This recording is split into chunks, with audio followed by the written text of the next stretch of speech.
Les enfants, on se retrouve pour la lecture offerte et on continue avec les philofables. La semaine dernière, je vous ai proposé un texte qui était tiré du recueil intitulé Les philofables pour la Terre. Et aujourd'hui, on va partir d'un autre recueil qui s'appelle Les philofables pour vivre ensemble. Donc l'auteur, c'est toujours Michel Picmal et c'est édité aux éditions Albin Michel.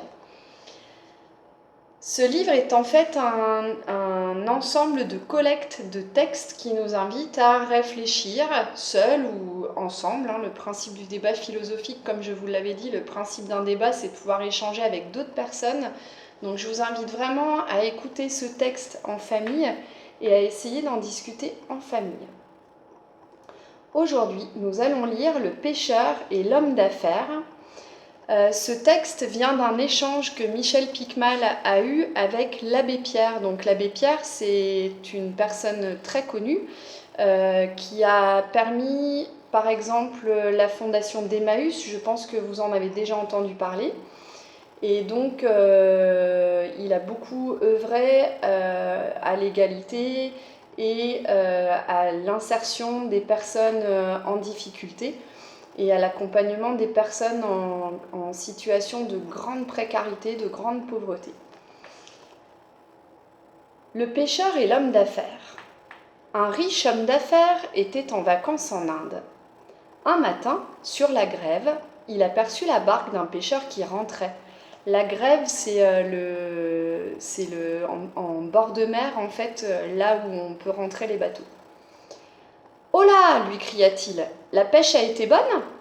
Le pêcheur lui sourit et lui montra quelques poissons posés au fond de sa barque. « Oui, c'est une bonne pêche. »« Il est encore tôt, je suppose que tu y retournes. »« Y retourner ?»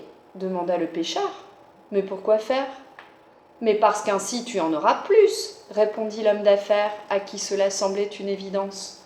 « Mais pourquoi faire ? Je n'en ai pas besoin. »« Quand tu en auras plus, tu les revendras. »« Mais pourquoi faire ?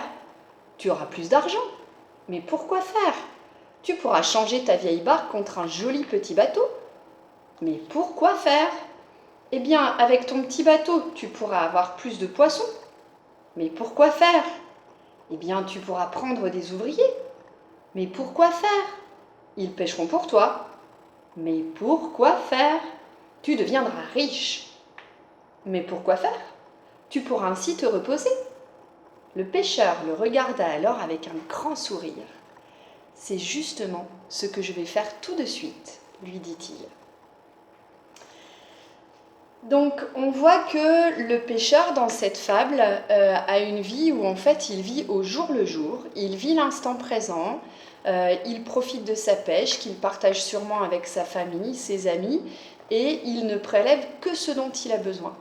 L'homme d'affaires, au contraire, lui, va chercher à s'enrichir, à avoir toujours plus, et il a du mal à comprendre le point de vue du pêcheur qui se contente en fait d'une vie simple. Donc du coup, les questions que je vous invite à vous poser autour de ce conte, c'est d'abord, à votre avis, qu'est-ce qui pousse l'homme d'affaires à vouloir toujours plus ? Est-ce que c'est réellement pour se reposer plus tard, comme il le dit au pêcheur, ou bien est-ce qu'à votre avis, ce sont d'autres choses qui font qu'il a envie d'avoir toujours plus ? Et puis, une petite question qui s'adresse directement à vous. Essayez de voir si vous êtes plutôt pêcheur ou plutôt homme d'affaires. Et quand vous aurez trouvé la réponse, essayez d'expliquer votre point de vue. Voilà. Je vous invite à nous retrouver demain pour une autre fable. Et puis en attendant, débattez bien. Bonne journée!